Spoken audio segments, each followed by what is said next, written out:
just want to say, I am so proud of you.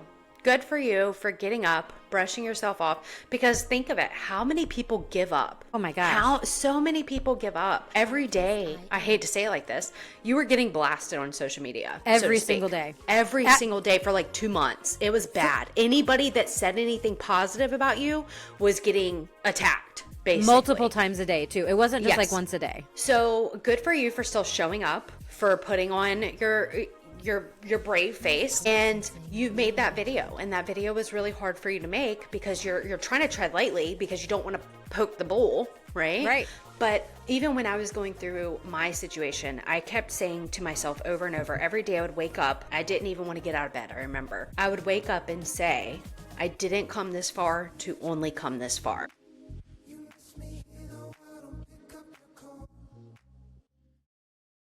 All right. Hello. And if you've listened before, welcome back. If you're new here, we're happy to have you. This is our Business Shenanigans, where strategy meets sarcasm and entrepreneurship gets real, hosted by me, Jen, and my dear friend, Nicole. The podcast dives into the raw, unfiltered side of running a business, the wins, the failures, and the hilarious chaos in between. Whether you're scaling your company, navigating the latest marketing trends, or just trying to survive another Monday, we bring practical insights and candid conversations and a whole lot of business mischief. And today we're diving into one of the messiest parts of running a business, staffing. You either get it right or you end up with total chaos. We're talking mutinies, ex-employees gone rogue, and times we've given way too much only for it to completely backfire. Plus, we'll cover some red flags in the interviews that could have saved us from these disasters and what you can do when things go south.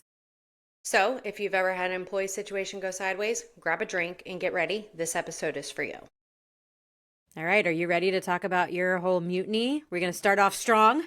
Yeah, sure. So this is probably one of the biggest turning points in my business. So it's hard to share at the same time, but I feel like it is definitely something that could help other people. Sorry, I haven't had my coffee today, so. You're fine. And I think this is kind of the story that bonded us. Like, this is where we got a lot closer, was when you were going through this. Yeah, I was a mess. So backstory for those that don't know, I had a team member that I trusted deeply. Like, this person was right along my side as I was building in the beginning. Someone I supported personally and professionally, and unfortunately she turned around and took advantage of that trust. It affected my team, my clients, and my peace of mind. But through that, I learned boundaries are a form of leadership, and protecting your business doesn't mean that you have to lack compassion. So with this, it was a different season, right? It was one of those make or break moments. And I remember I really leaned into you, Jen. I was coming to you for advice, and that's when you invited me to the Tennessee retreat with a few other business owners. And I remember being in doubt and then leaving that retreat feeling so refreshed and loving my business again. So forever grateful for that. Aww. And you made me feel like I wasn't crazy. So again, super grateful for that, because my thoughts were just scrambled eggs, right? But I had an employee, so some backstory. She was my first trainer using this new system that we use now.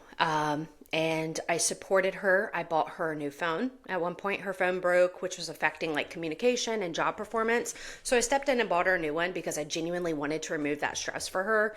It wasn't like, it was just a personal gesture of trust and support. One time she had some stuff going on in her personal life, and there were some things going on. I sent my office manager to the grocery store, and I bought her groceries, and I sent my office manager to go deliver them to her, so that she didn't have to worry about that. There was just a time she was just struggling. But that shows you that you're a good boss. Like, people get garbage bosses all the time, and that's what I tell my team all the time. Like, I don't want to be a garbage boss. I want to be a boss that you guys love working for, and doing things like that, like you did for your person. That's a boss I would love to work for. And I will say that it's not something that she asked for. I just did it out of care. And I just thought she was a valuable member of the team who just needed support. So I was willing to offer that for her. I raised money for her at Christmas, and I didn't say where the money came from, like individually, but $500 cash of it was from me personally. I organized like this small internal fundraiser to help her have a decent Christmas. And on top of that, I gave her the 500 out of my own pocket. I didn't do it for recognition. That's why I didn't say who gave what. I did it because I believed in her and I wanted her to feel seen. I extended grace time and time again. There were just multiple moments where performance issues came up, lateness, personal drama was spilling into work, etc. Right? So instead of writing her up or enforcing consequences immediately, we led with grace and we gave her space, multiple chances, and room to recover. Like everything going on, I think maybe she had one write up, and that was because like we had to keep the playing field fair. But there was a lot. I offered. I love that you worked your core values into that, because one of your big core values is grace. So I love that you worked your core values into even the way that you worked with her and kind of disciplined her. Yeah, the core values, I think, in every company, as long as you're leading with those, as long as your core values matter, right? I could pick anything, but if we're not really, if they aren't from the heart of the business, then they can't spill into the business, right? I had even offered her PTO early when I saw signs of burnout. So what I mean by that is we offer PTO. I could tell she was hitting burnout, and even though our policy is to require 2 weeks notice of that time off, I offered her a mental health day ahead of that policy. That was something that I extended because I believed in taking care of her. Like, later, that exact kindness was thrown back at me as if I didn't care. Well, I'll get back into that. In March, so I just want to give a timeline because Absolutely. this mind boggles me. So December, we raised, it was all together, it was like shy of like $2,000. In March, she made over $5,000 gross pay. Like, Wow. I had to pull that up. Okay. Can we just stop for a second? You mean to tell me that a cleaning person, a cleaning lady, a cleaning technician made over $5,000 in a month? Nicole, how can you afford to do that? Oh, because we have systems and policies in place that help us support our team, right? So we know how to charge, right? We And know you how to watch the charge. modules. And I watch the modules. And I use Gusto for payroll. So, oh boy. But I think a big part of it is because we're an employee first company and we recognize that our cleaning techs are on the front lines, so to speak. So we make sure that they are compensated well. We have a performance-based pay structure. So the more you work, or the more efficiently you work. It's not the more you work. The more efficiently you work, you are rewarded for that. So in March, she had an incredible month. She made over $5,000 in gross pay. But the day that she quit, which was like April 20th something, she stated her reason was because she couldn't pay her bills, that she didn't pay her rent April 1st, I guess. I'm not here to dissect her personal finances, but from a business owner's perspective, when the numbers don't line up and that becomes the narrative, it's hard not to question the real motive. The last time I saw her in person, I was sitting at my desk and I'm like stressed out. And I remember she walked in and she was like telling me how she was behind on her bills. And in my mind, I'm like, I know I've given you all I can give you right now, right? It's tax time, you name it. And I remember her saying that and she like stopped and like looked at me. And I don't know, I don't want to assume her motive, but when she was like telling me, it's almost like she was kind of taken back that people pleaser me wasn't like, the superhero wasn't like, oh my gosh, let me take care of that for you. So the things that I just shared, that's just scratching the surface. There was more than that.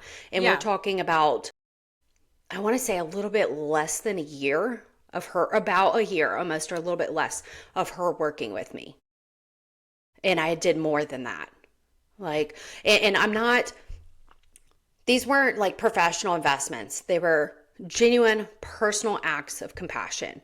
But the situation taught me that leading with heart doesn't mean ignoring patterns and boundaries that boundaries protect both people and the business. Right. And I think kind of what you taught her along the way was if you get in a situation, I will bail you out instead of her learning how to bail herself out. We could, and I've done the same thing a million times over, and I will probably continue to do the same thing a million times over because that's just who we are as people, because we want to help. We see an issue that we know we can fix and we want to help. But I think in her mind, she just thought, well, I can rely on Nicole to bail me out anytime I have issues. I don't even, I hate to say this, I don't even, I wouldn't even, I don't even know that I want to put that on her. I just Really? think she didn't think far ahead. Gotcha. You see, I think she's a very live in the moment kind of person. I don't Okay. have any hate for this person, but I could see that being a thing. Maybe I'm in denial, right? Because I don't hate her. Yeah. What really made the situation even harder was that behind the scenes, I was dealing with my own stuff. It was tax season. It was my first year filing taxes with over 100% growth at the time. So it was a drastic difference. Right. It was already a stressful time for any business owner. And I had just found out that my grandmother was diagnosed with dementia. So personally, I was carrying a lot. And I had even asked her, like probably like a month before, I was like, can you help me lead the team? Like I had, she was kind of like the mama on the team. She'd call and be like, how are you? Are you taking care of yourself? Are you resting? Da da da. Like she genuinely cared. I give her that at the capacity that she could. But despite what I was going through, I still showed up every day. I came to work with a smile on my face and I gave it everything I had. I didn't let it bleed into how I led or how I supported my team. That's the part that really stings because I truly gave it my all, even when I was struggling. And it still just wasn't enough for someone that I genuinely went out of my way to support. So Because that's a lot. I understand that everybody is going through something, but that was a lot for you to be dealing with at one time. yes. So now that you have some of the backstory leading up to it, I guess we could lead with this is like so beautifully, it's like a bittersweet. So one day I'm sitting on my couch and I looked at my husband, who was my boyfriend at the time, and I'm like breaking down crying. And I was like, God is speaking to me. And I remember it was like a Friday or something. And I'm like, or Saturday, I don't remember. But I'm having this full meltdown on my couch. And it was about the seed, right? Planting the seed, growing the olive tree, pressing the oil. It was a very deep moment.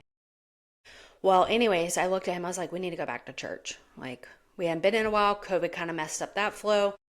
So we went to church, and the crazy part is, like, I was like on a high. I'm like, yes, like my cup was getting full, you name it. And I'm sitting on my couch. We had just got home from church.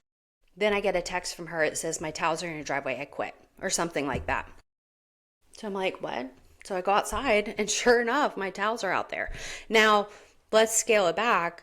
A few weeks before that, at a team meeting, she had shared with the team some very vulnerable stuff.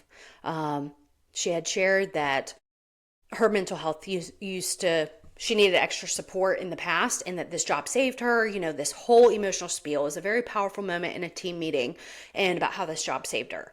Mm-hmm. So when I saw that, it was so out of character for her that I was like, I was worried about her. Like, job aside, I don't care if you work for me or not. As a person and how much I loved and respected her as a person, I was like, oh my gosh, like I was thinking the worst. And so I genuinely was like trying to reach out to her. She had me blocked on everything. And I'm like in my head, assuming the absolute worst. Like I wasn't even thinking about work at all. Like, you don't have to work for me. Right. But like, I just want to know you you're okay? Yes. Yeah. Are you okay? But no, she turned that around. I was just super crazy and whatever. Okay, whatever. I digress. So she ended up quitting. Okay. Then she files for unemployment. Wait, if you quit, you can't file for unemployment. She quit, and for the reason, put relationship with supervisor. I don't think that means what she thinks it means. Yeah. Because doesn't that mean like... It means what you think it means. Okay. As long as we're on the same page. Yeah. So, yeah. So I was like, okay. So when that came in, all right. Well, she quit. Mm-hmm. But what was crazy in that whole situation was She had, when she quit, she teamed up, she contacted every single cleaner that I had, asked them to join her, told them I'm just this horrible person, right? I'm a classified not blah, blah, blah.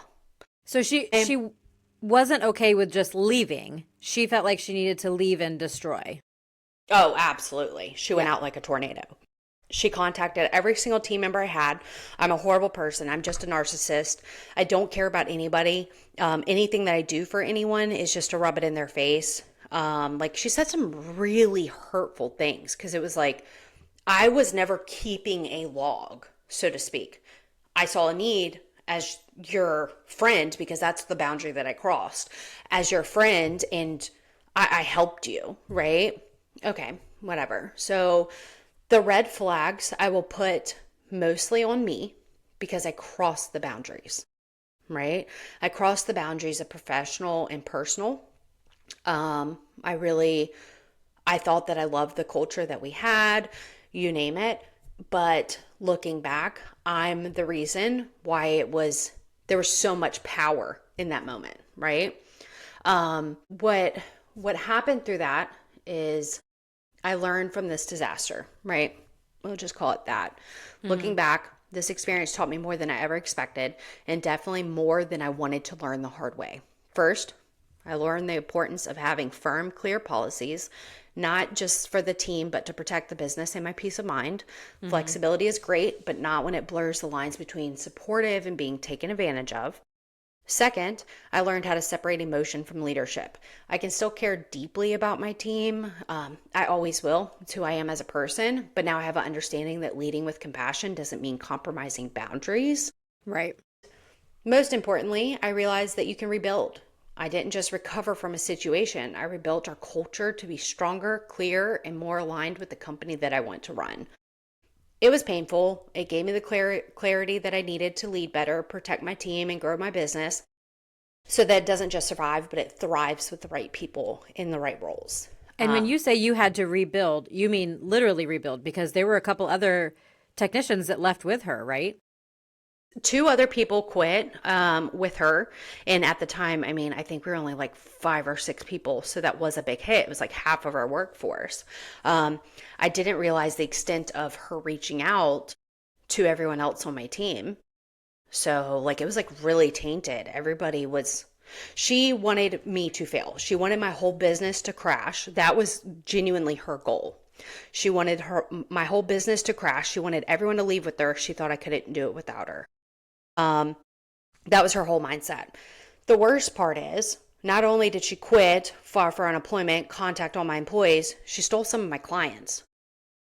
It was to the point I had to hire, because we have a non-solicit. Right. And any good cleaning company that has employees should have a non-solicit. Like I want to drive that point home. If you are sending your employees into other people's homes, they need to sign a non-solicit. That protects your business and it protects your other employees. Because at the end of the day, if you lose clients, your other employees are the ones who miss out because that takes money out of their pocket. And not just that, but clients don't realize that if you hire this person on the side, they don't have the insurance, the protection, the scheduling, you name it. There's a lot, right? Funny story. One of the clients she stole kind of slipped up afterwards and said that they never knew when she was showing up. Like she wasn't, it was just really inconsistent. So it's not the service that we offer, right? Right. So you see what I'm saying? The chaos that she caused with us, I'm not even going to dive into that. There's a lot of chaos where I extended some grace that it now today wouldn't last past a day. Like it's so insane how the top employee then, like that's how much we have grown and matured that the top employee then wouldn't, they wouldn't have last past 30 days with us today. But that's just growth, right?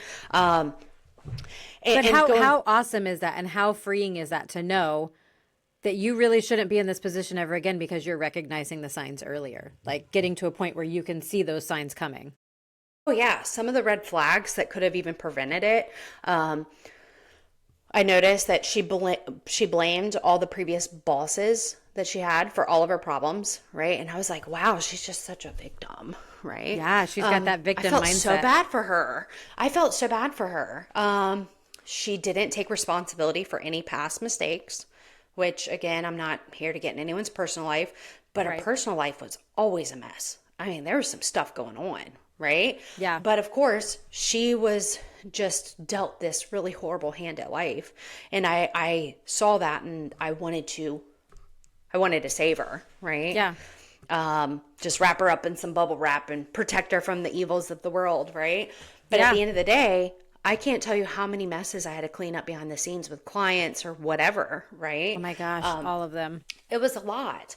But I wanted to circle back to even the PTO thing when I offered. Oh, that's right. So I said I would circle back to that. So when I would remember being on the phone with her and I said, hey, why don't you take a PTO day next week? We technically need, I even said, we technically need 2 weeks. Wednesday, I can afford to do it. Why don't you take Wednesday off? Right? Put in for PTO. I'll pay you for the day off. Well, and then she's like, well, fast forward for the unemployment hearing. Um, she tried saying that I wouldn't give her PTO, that I was telling her when she could take her time off. I love how you just sipped tea after that. It's my coffee. No, I know. I'm struggling today. No, you're fine. That, oh my gosh. Like, no good, it's what that saying, no good deed goes unpunished. Like, you literally you saw that she was struggling. You wanted to help her out. You did the best you could. Because, like you said, you have policies 2 weeks, but you looked at the calendar and said, hey, I know it's not 2 weeks notice, but next Wednesday, why don't you just take the day off? Like, I'm doing that for you and we will still pay you. And she throws that in your face and uses that against you. Yeah, it's because I'm a horrible person. Of course you are. Of course, I only offered her that because I'm a narcissist. But, those words really hurt at the time because I cared so deeply about her. But now looking back, I realize that it's hurt people hurt people. I was thinking the same thing. That's a reflection of herself. That's not a reflection of you. Yeah, hurt people hurt people. And so, like I said, I don't hate her. Like I have no hate for her in my heart. So I'm clear there, but it did teach me the lessons that I needed to learn. Right. So it definitely, it was a bittersweet moment. What seemed like the darkest moment in the history of my business at the time, I can honestly say formed us into the more structured and clear place that now all of my team, they love to work at, they're thriving at, and there's no gray area that leaves them questioning. Right. It's fair across the board, and they know how it is. We get to celebrate the wins together. We get to focus on the positive, but there's not a teammate on the side getting special treatment and special award or rewards. We're not rewarding bad behavior anymore. Right? So that's enough of my story. Just for the sake of trying to, I don't even really talk about this too much anymore, but we really wanted to do this episode, and that was probably one of the highlights of my staffing gone wrong. So I wanted to kind of share that. I don't even dwell on this anymore. We're a completely different brand, completely different person now. But Jen, you have some pretty strong stories to share too. Oh my gosh, I don't even know where to start. But I want to, in the transition between your story and my story, I want to say that the reason that we can share these stories is because these are no longer wounds. These are scars. We've healed from them and we've moved on. So we can tell this story from a place of understanding and healing now, as opposed to all of that frustration and that anger and hurt. Like it's now just a healed over scar. It's not a wound. It's way easier to share scars than it is to share open wounds, right? So we, first off, would love to know if you guys have had any of these stories where an employee has turned on you. So DM us, comment on the Facebook post, comment on our Spotify post, anywhere that we're streaming, because we would love to hear some of your stories. My gosh, I'm sitting here trying to think, and I have one really bad one that's going on now, to the point where we have an attorney involved. So I'm not going to speak on that one because that one is not done. But I had another really crazy one not that long ago with an employee that I don't even know if I can tell this one with a straight face anymore. And this one hurt. Like this one hurt so much. And it's just been a few months, but I feel like I've really recovered well from it. But it hurt so much in the beginning because I had a connection to this person outside of work. Like we hired this person because I knew their family. And so we gave this person a chance and we hired this person and they came in and from the get-go, I'm going to start with the red flags. There were a lot of red flags in the beginning. They didn't feel like they really needed to be trained because they had cleaned before. And then when they got out of training and got their first complaint, then it suddenly switched to, well, the trainer that you guys put me with was brand new. And I don't think that that trainer did a good job. So we said, okay, all right, fair enough. Let's put you with another trainer. So we put this person back through training for another day or two with the other trainer. They said that that was, really helpful. They appreciated it, whatever. But one of our policies is we leave a checklist behind at every single job. The only time that we don't do that is if you've had a weekly client for a year and that client's like, listen, I don't need the checklist anymore. I know you do an amazing job. Please stop wasting the paper. Then we make an exception. But every other job that we do, that is policy. We leave a checklist behind. And this person was not wanting to leave a checklist behind. And even our trainer was like, no, that's not an option. And they said, well, you don't leave a checklist behind at your jobs. And our trainer explained, I have been at this house for 2 years now. They don't want it. They have asked me not to. You have been with us less than 30 days. That's not an option. You should still be using it as a tool. And none of these clients are your regulars. So you still have to be leaving it and using it as a tool.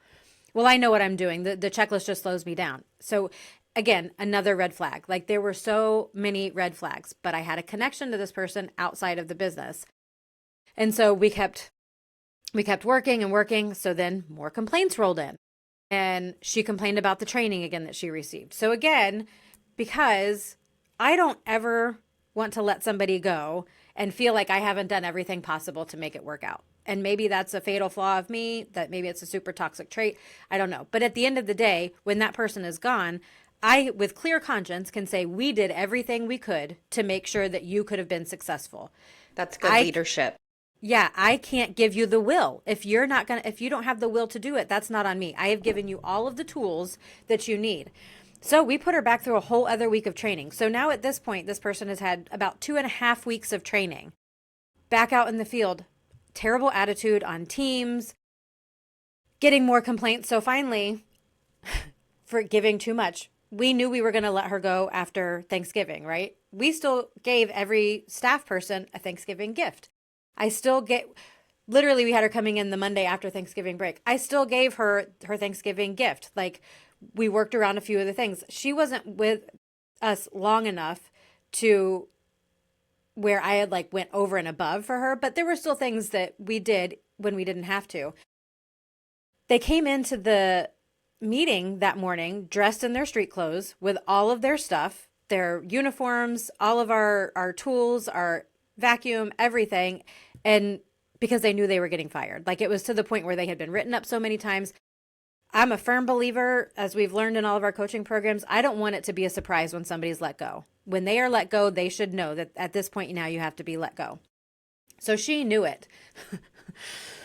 Well, then that was when everything happened. So they came in and let them go, not surprised. Okay, fine, whatever. Refused to sign our change in relationship form, which really is for their sake because it makes sure we have their updated information. It has some other stuff on there. It's not anything of an admission of guilt or anything like that. It's hey, we're letting you go.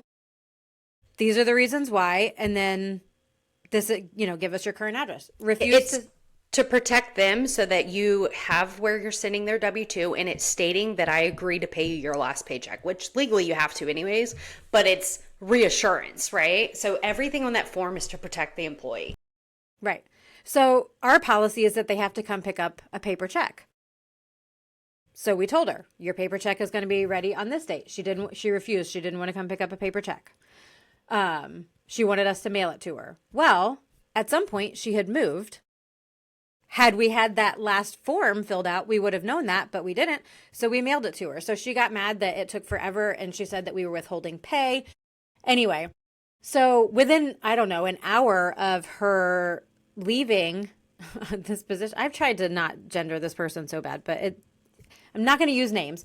But within an hour of them leaving, we had a 1-star review on our Google page with pictures of employee documents. Like these are, even though they used a different name, like they made a fake account, nobody gets this paperwork except for people that have worked for us. And nobody had left the company for probably 3 or 4 months prior to this. So within an hour of her leaving, we've got pictures of our handbook and we've got pictures of some other things that only an employee would have. So clearly it is her, right? I contacted my attorney again just to make sure I was doing everything right. She helped me draft a response, wrote the response, but that's not where it stops. This person, I can laugh about it now. I was crying about it then. Like Nicole can attest. Like I was reaching out to her going, I don't know what to do. How do I make her stop? This person went on Facebook and created a fake Facebook profile.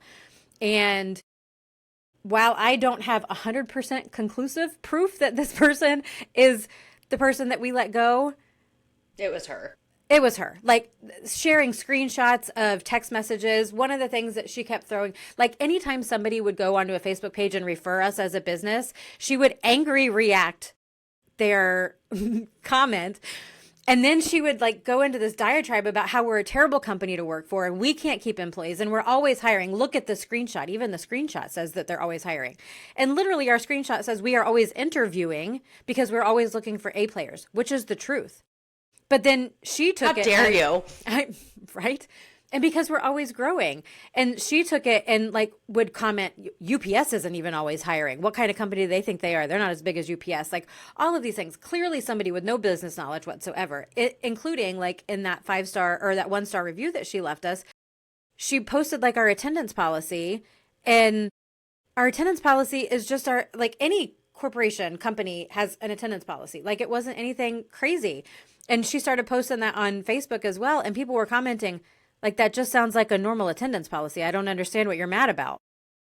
I just want to insert what is so funny about all of this is when she came, I'm pretty sure at some point, she told you that she wanted to start her own cleaning company, right? Oh, that was in the beginning before she even worked for me. Because, so like I said, I knew her family, and her brother reached out to me and was like, hey, my sister wants to start a cleaning company wherever she lives. It was not in our area. And I was like, sure, I'll talk to her. I'll help mentor, whatever. Well, then plans changed and they moved down here. She moved down here, and they reached out to me again, and we were like, she's looking for a job now. And so I questioned her in the interview, and I was like, or not me, my office manager was like, originally you said you wanted to start your own cleaning business, but now you want to work here. And they were like, oh, no. I just want a 9-to-5 job. I don't want to have to worry about it. I'm new here.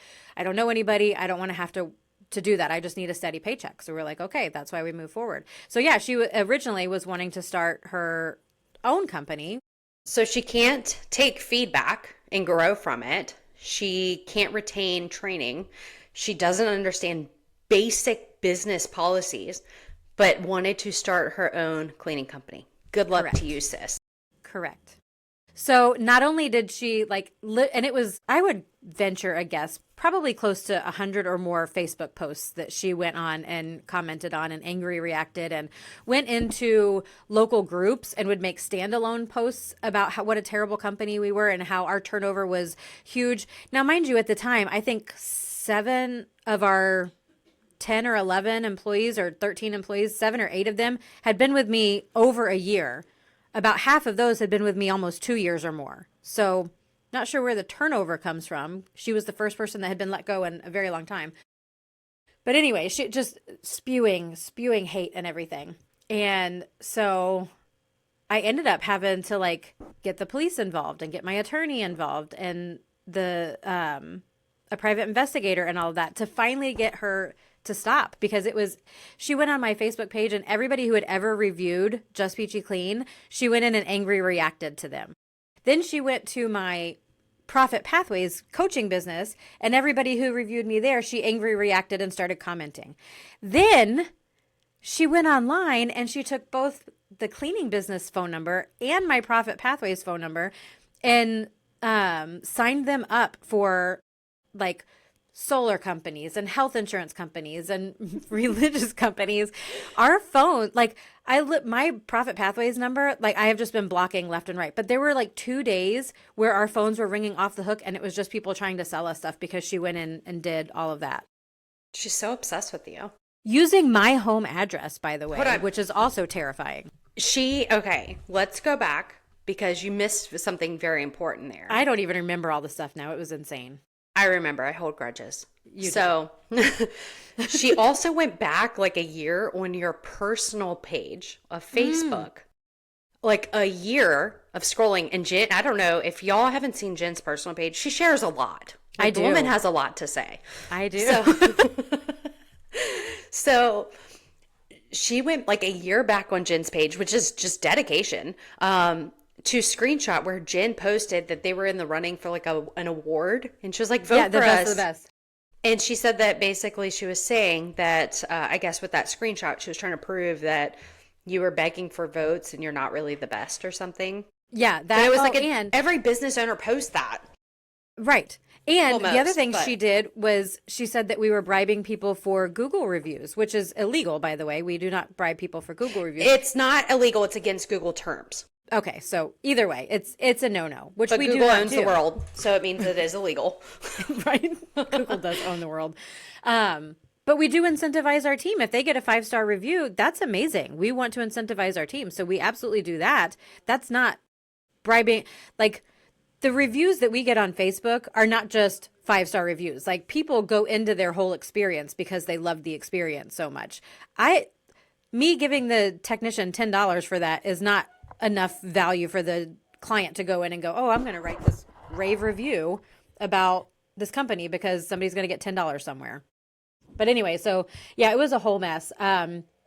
So finally it ended because I ended up posting a video on my Facebook page and said, listen, I've now had to solicit an attorney. I'm taking this to the police because it's now become a stalking issue. She's signing up my home address to all of these companies. Like, I'm concerned. And it went on for almost 2 months. Like, yeah, if this person had just dedicated that much time and energy to actually working for us, she would probably still be with us. Like, it's crazy. But I ended up doing a video saying, hey, look, like these are all the things that are going on. If you see a post somewhere, please screenshot it and send it to me so that I can see it, because at that point she had blocked me and I couldn't see it anymore. And inside the comments for that, a couple people were like, hey, I don't know if you noticed this or not, but on that fake Facebook profile, they have reviewed a company in this area. Did you hire anybody from that area? And it was from the area that this person was from. Well, like states away, by the way. Like, yes, long, like not even close at all. And not only that, but in that post, I was like, oh my gosh, I didn't even notice that. I went back to look at it. That review was removed. So somebody on my friends list was sharing with this person that I was posting about it. And I said, no worries. We have a private investigator involved. I have all of the screenshots. I've got the fake Facebook profile. They're looking into IP addresses and everything like that. So, just screenshot and send it to me and we'll get it taken care of. So like, that was finally what shut her down, is that all of those things, like, I'm not playing around anymore. Okay. You want to be mad for a few days or whatever, blow off steam. Okay, that's fine. But 2 months, and then involving my personal address and my other business that has nothing to do with the business that you worked for, and all of my friends seeing this, all of our clients seeing this, it just got to be too much. So that was a whole day. I remember that. And it was like every day it was like, what did she do now? Right. Every day I would be sending you screenshots. Oh my gosh, can you look at this? Oh my, what do I do? How do I stop this? It was bad. I loved seeing her get dragged in the comments where everybody was like, this is normal. Like, that's what good businesses do. What are you mad at? Right. You get unlimited pre-approved time off. That's amazing. No one does that. Right. No one does that. But wait, you mean I can call out and it's unlimited? I can call out? No, you can't call out. Oh, you mean I have to put in the request? Okay. Right. Okay. But the funny thing is she, like, online, she was harping about our attendance policy, and that's not even what she was in trouble for. She never called out. That's what didn't make sense. So what were the red flags that could have prevented it? Oh my gosh. So from the get-go, one, I'm not hiring people who know people anymore. That's not true. But the first one was her feeling like she really didn't need to be trained. Like, that should have been, you know what? You're right. You probably don't need to be trained, so you would be best suited working for yourself. We will go ahead and part ways, because we do have a certain way of doing things. So if you're not ready and willing to be retrained to how we clean, then you're probably not a good fit. So that was definitely a huge red flag. When she started blaming our trainer, like you said, not taking accountability for making mistakes and started blaming our trainer, that was another red flag. Granted, the trainer was newer, but that trainer at the time had been with us for over a year. She was a solid cleaner. She knew what she was doing.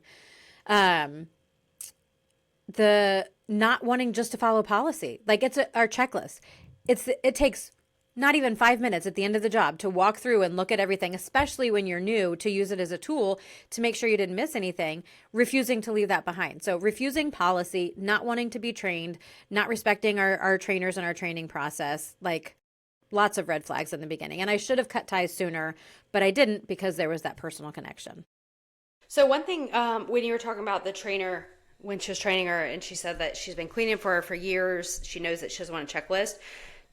One thing that we do, and we have found this super helpful, we have we use the same CRM. So if we have a client that doesn't want a checklist, our team has to put in a ticket saying that, and the office calls the client just to do a check-in and confirm that they don't, and then we put it in the notes. Once we get confirmation, we'll say, okay, we'll remove it. If at any time you want to change that, we'll put it back on. But it has to be in the notes for that job that client opted out of a checklist. Otherwise, it is our policy that you must be leaving a checklist. That eliminates the whole, oh, I thought it was her, it must have been somebody else, right? Yeah. No, I like that idea. That's a good idea. So that's what we do. But there's one of the little perks for how to run your business on the podcast. Keep listening for more. Right. Also, I want to say we're sharing horror stories today, but I also want you to know that I have right now, we just hired a new one. So I think we're at 16 phenomenal technicians right now.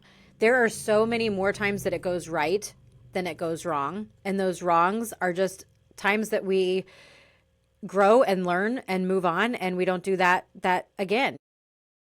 The older I get, because Nicole likes to remind me all the time that I'm super old. She's my predecessor. I rode horses to school, like all kinds of things. But you stalked your husband on a horse. I did not stalk my husband. Would you stop listening to his stories?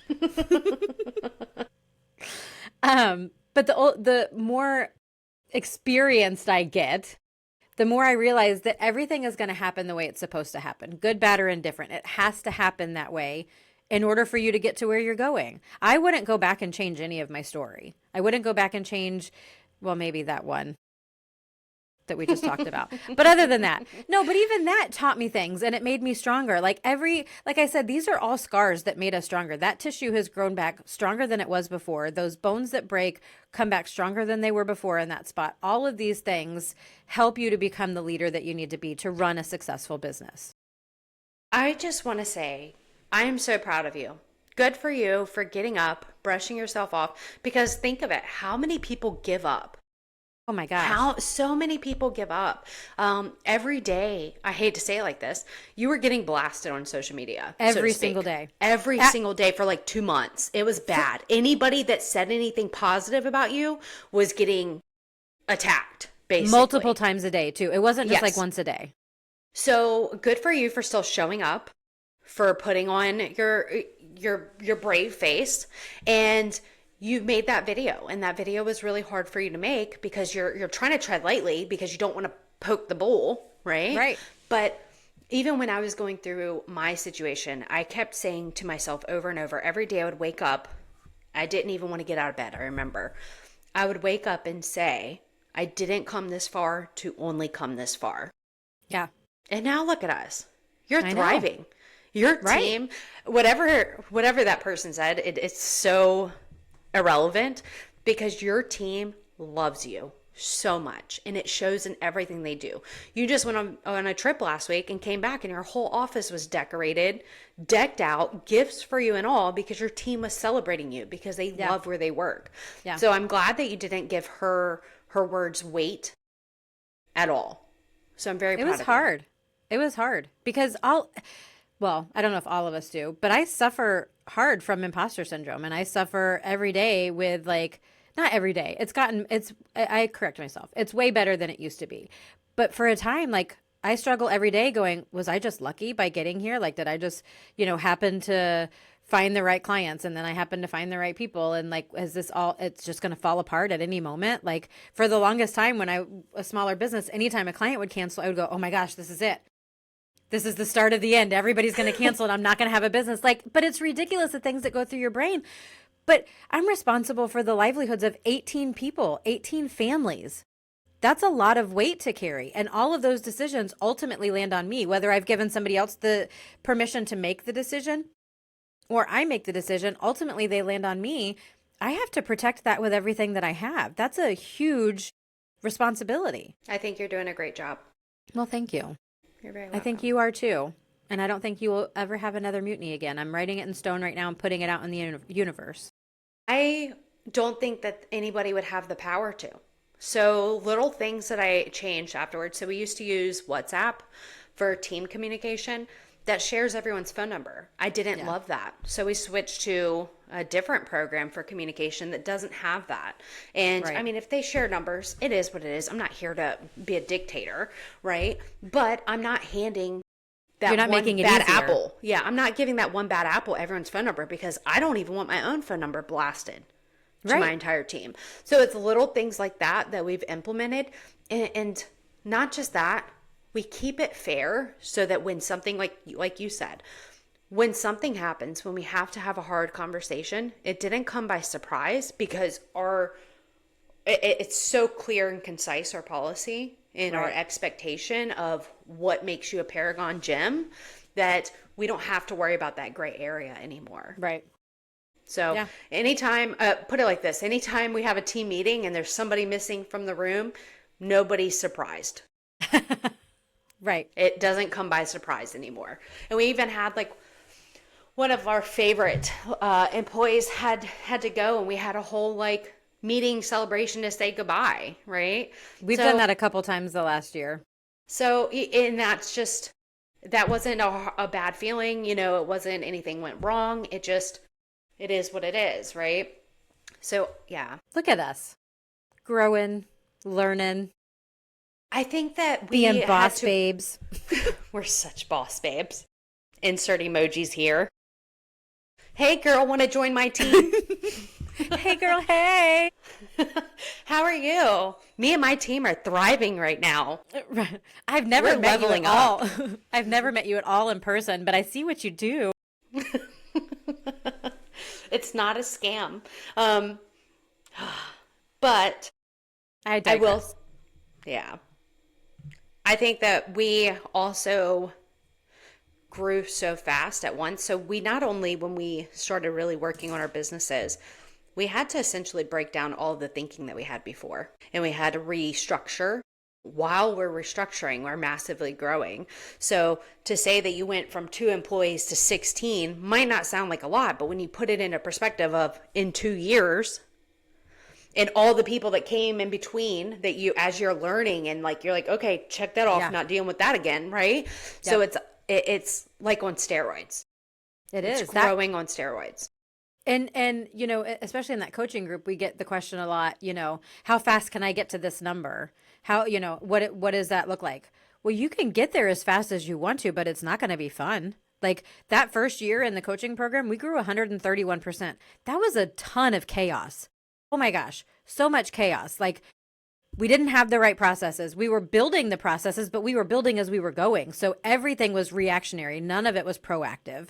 So it was a lot of chaos. So you can grow as fast as you want to grow, but do you want to grow purposefully and with processes, or do you want to grow quickly and with chaos? Because both are hard for different reasons. So we've talked about those 2 times in particular, but are there other ways that you've helped and gave too much and it backfired? I know I have. What have you done? I bought a car for an employee who paid about half of it back before she quit and just left her stuff at the door and never showed up again. I have babysat for one of my technicians so that she could go clean. Um, what else have I done? Oh, I had, like you did with the Christmas. I had two employees that were struggling around Christmas time for various reasons, and went and did. It ended up being like $1,000 shopping spree between the two of them, from donations that I received and from money that I put into it. We've bought Thanksgiving dinners for people who couldn't afford it. We have, gosh, what are some of the other things? Oh, letting employees borrow my dad's car because their car wasn't working. Fronting the cost of the repairs for an employee's car repairs. Now, granted, I think everybody except for the one that I bought the car for paid me back, but still, like, those are things that normal bosses don't do. And probably all of them, all of those people that I did all of those nice things for, I don't think any of them still work for me. So in the end, I still got burned by them, even doing the right thing. The biggest one that sticks out, I mean, it's a lot of little things here and there, but the biggest one that sticks out to me, I knew a girl from church, I mean, for years before she worked with me. And then she worked with me, and in like a 2-year span, it was like 15 write-ups, right? Like for attendance. And mind you, one of these was for being tardy, and it's so comical to me. The one for being tardy had 10 dates listed out. Yeah. So, and it got to the point, you know, I knew her or whatnot. And at one time I remember sitting her in front of me, in front of my desk, and I said, at this point, you're just effing with me. Like, I didn't have any words. I was like, at this point, you're effing with me. Because I said, at what point is it favoritism that I'm keeping you here? Because this is ungraceful to the rest of the team. When they wake up and their schedule is changing, it's ungraceful to the clients when I'm calling them saying, hey, your schedule is changing. What is going on? And so all of that to say, we extended so over grace. And my office manager is kind of looking at me like, what's going on, Nicole? But I will say she was kind of like dancing on that fine line. Like she'd be in probation, and then the week she got off, it was another one. And it's like, she was dancing on that fine line. She was basically on probation the whole time she was with me for 2 years. Yeah. And I loved her as a person again, knew her before working with me. And when I finally had to let her go, it's because she was at a job and she left, didn't tell anybody, checked out of the job, which means we would have charged for it. And when we noticed that the job was done in half the time, which wasn't like her, my office manager reached out to her like an hour later, found out, she was like, oh, I had an emergency come up, I had to leave. All I did was 2 bathrooms and pulled the trash or something. And we're like, I was about to invoice this client because on our screen it shows that it's done. Why would you not call the office? So she abandoned her job. So we fired her. She was on probation too. Yeah. Fired her. Now remember, I knew her for like 5 years before she worked with me. And she blocked me on everything. Like everything And I'm like, well, when I say everything, Facebook, because that's everything for me. I don't use all the other stuff. Well, TikTok, but that's different. Oh no, I think she blocked me on TikTok too. So all of that to say, I mean, I wasn't reaching out to her. I noticed it in like passing when, like, you know, when you see their name isn't clickable anymore. And I'm like, oh, okay, whatever. My feelings weren't necessarily, well, I guess they were hurt. It stung because it's like, I extended so much grace to you that in the end, I became the bad guy. Yeah. That's how it always works. When you don't give any more than you were the bad guy.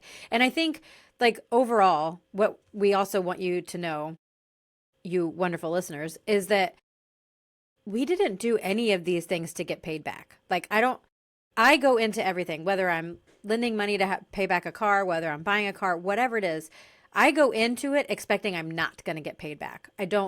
That's not my expectation. If I get paid back, it's great. I also don't do these things for recognition. I genuinely do these things because I want to help. I don't want anything in return except don't stab me in the back. Like, at the bare minimum, just don't stab us in the back. Like, when you have a boss who goes above and beyond, that's the worst part. Like, if you want to quit, if you want to do whatever, that's fine. But when you quit, don't steal clients. When you quit, don't try to take the other employees with you. When you quit, don't try to ruin the company. Like, just don't stab us in the back. I don't expect anything in return except for that. Yeah, and I think that it backfires when you're the nice boss because, there's that fine line between supporting employees and being taken advantage of. Like you said, we don't do it for recognition. We're in the business of people. My whole mindset, when every day when I'm managing my team, I look at it like if I take care of my people, they will take care of our clients, right? But at what point is it ungraceful to the clients, ungraceful to the rest of the team for you tolerating poor behavior? Yeah, Right? absolutely. So I don't want to teach my entire team that, hey, it's okay if you did this and this because we're so graceful. You see what I'm saying? Yep. That's not how it works. What you end Nope. up doing is you create a culture of chaos. So now through all of this, I think the biggest thing that we learned is something I teach in my office is when something happens, stop and ask yourself, if everybody on the team did this today, would it cause chaos? If the answer is yes, you're showing favoritism if you don't address it. Right. Or not even Yep. favoritism. You're not addressing the hard conversations and it's going to happen again. Yeah. So let's talk about red flags that could have prevented the hire in the first place. And then we will talk about red flags that could have prevented the situation. So in the interview, people who are oversharing their personal issues in the interview, too much drama up front is a huge red flag. Love bombing, if they're excessively flattering the company or promising to be the best employee ever, that's a red flag. If they seem overly invested in you personally, like the person giving the interview or the owner, not just the job, that is a red flag. Um, And other other, red flags yep, are overly needy or dependent on employees from the start, acting entitled to extra favors, accommodations before proving their work ethic, and too many life emergencies before they're even officially hired. I know for us, prime example is we have a no absences in the first 30 days policy. By the way, Geico is 6 months. If you wow, can't, yeah, regardless COVID or not. wow, I didn't know that. Yes. So, with that being said, with us, if you go back to every employee we've ever fired for attendance, it is like 9 times out of 10, they had an attendance issue in the first 30 days. I just need you to prove yourself for 30 days. If you can make it to that 30-day mark with no attendance, we're probably not going to have an attendance problem with you. Right, right. You can be a kind leader without being a pushover. Yeah, You don't absolutely. you don't just because you're kind doesn't mean you have to give in to everything. So So, the biggest thing that was hard for me to learn was mhm, you can lead with empathy, but sometimes the empathy doesn't have to go for the person in front of you. So I might need to have a hard conversation with the one creating disrupting, right? right. Disrupting something. I might need to have a hard conversation with you because I need to show empathy to my team, to my office that's already reworked the schedule 3 times, and to my clients. So if we need to outweigh the greater good. Who is being affected the most? Is it the entire company, all the clients, or is it just this one person? Right. Right. So what do we do when staffing goes wrong? We've got 5 fast tips for handling a staffing crisis. Step 1 is going to be identify the problem. Step 2, address it early with direct communication. Step 3 is watch for patterns. If it happens twice, it is a red flag. So we're talking attitude, performance, drama, etc. Step 4, take action, discipline, train, and fire. And step 5, protect your company with clear documentation and legal steps if necessary. We can't stress enough how much you need to have clear documentation for everything. What is one thing every business owner should put into place today to avoid these problems? Yeah, a company handbook. Absolutely. Couldn't agree Even if you more. just go to ChatGPT and say, hey, this is my business, whatever, you need a company handbook, period. Yeah, get it reviewed for your state, of course. So, Oh, yeah, absolutely. Absolutely. So now we have a few quick tips on building a rock star team culture. Instead of focusing on avoiding bad hires, how do we keep great employees? Because we've got some really great employees right now. onboarding and training, set expectations from day one. Absolutely. Having a feedback loop, employees should feel comfortable bringing issues up before they explode. We talk about open communication all the time. Recognizing good employees, not everyone is awful. Balance horror stories with how to keep your best people happy. Absolutely. And make it hard to get hired, but easy to stay. Great hiring filters out problems before they start. What is the best thing we've done to keep employees happy, engaged? I think, especially in our industry, because we follow a solo model, they don't see each other that often. So making sure that we make a conscious effort to bring them together as a team to do fun things and bond with each other. I think that goes a long way, because it can get lonely being a solo cleaner out there in the houses by yourself all day, every day. So we bring people back together. Like, we're going bowling this Friday night. Yeah, so we have an outing this Saturday too. We're going to go play laser tag. Gosh, you just want to be me so bad. So this is a really cool laser tag place. It's not like little kid laser tag. It's like mission Call of Duty style. Like, if you're shot, you have to go respawn. It's super fun. But That's cool. one thing we do, I will say, it starts with the language in the day by day. So to keep your employees happy, engaged, it is a rule in my office. Now, of course, sometimes in the heat of the moment it slips, but it is ingrained in my office that you start every single text every day with every person, good morning. You'd be surprised how much that changes the tone of the conversation. Yeah. And another thing that we do, if somebody calls out, if it's like a text message or something, as long as he's let us know an hour before, right? Mm-hmm. What we do is, it is in our playbook that the scheduler address the schedule immediately, right? It takes a couple minutes, and then respond to the tech. You'd be surprised how less stressed you sound when it's already taken care of. So that has helped a ton, because once I've already got it taken care of and figured out, I just need a couple minutes to play Tetris on the schedule, then just reach out. Hey, I'm so sorry you're not feeling well. Or, hey, good morning. So sorry you're not feeling well. We've taken care of the schedule. Take care of yourself, whatever. Right. Right. But it's already taken care of. So I'm not freaking out. Like, what do you mean? Are you sure you can't come in? I have 2 jobs on you today. Right. No, and I think the other part of that is, so many business owners want their employees to love their business as much as they do. Your employees are never going to love your business as much as you do. It's your business. It's your baby. They can absolutely love your business, but you can't get mad at them when they don't love it as much as you do, or they don't want to work as much as you do. Like, they have a right to work-life balance as well. I joked with my office probably like 2 weeks ago. She said something about like after work. And I was like, what do you mean you don't think about work when you're at home? I think about work 24/7. What do you mean? All the time. Yeah. So it is different. But I also really stress that for my team, that once they're clocked out, I do not want them to worry about it. Like, I told my office manager, take the email off of your phone. Mm-hmm. Take it off your phone, because they deserve to rest too. Absolutely. So as we near the end of this episode, what's the wildest thing you've ever done for an employee? Looking back, would you do it again? Oh boy. So for me, I allowed an employee, and this was right as we got into that coaching program, so I'm going to blame it on I didn't know any better. I let her no call, no show 3 times without doing anything. I let an employee and her kids stay with me for like 3 days. Wow, that's a big one. Yeah. Look at you. I'm a delight. You're amazing. But if you ask the first person I talked about earlier, it's because I had some sort of ulterior motive. Yes, you just did it for your own ego there, for sure. Oh yeah, absolutely. Toot my own horn. I did it just to talk about it on this podcast. You knew it was coming. Yeah. So moral of the story, if you've been listening this far, employees are people, and people are unpredictable. You need policies, boundaries, and the ability to pivot when things go wrong.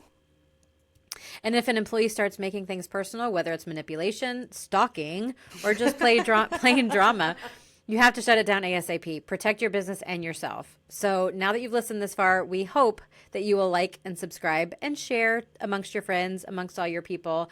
We are on all the platforms: Spotify, Apple Podcasts, YouTube. We upload this to YouTube, Facebook, everywhere. And share your worst employee horror story. We would love to hear some of the things that you guys have going on. And until next time, I don't even know what to say after that. I started. Enjoy your business shenanigans. Yeah. Enjoy our BS. Just Yeah. enjoy our BS. All right. All right.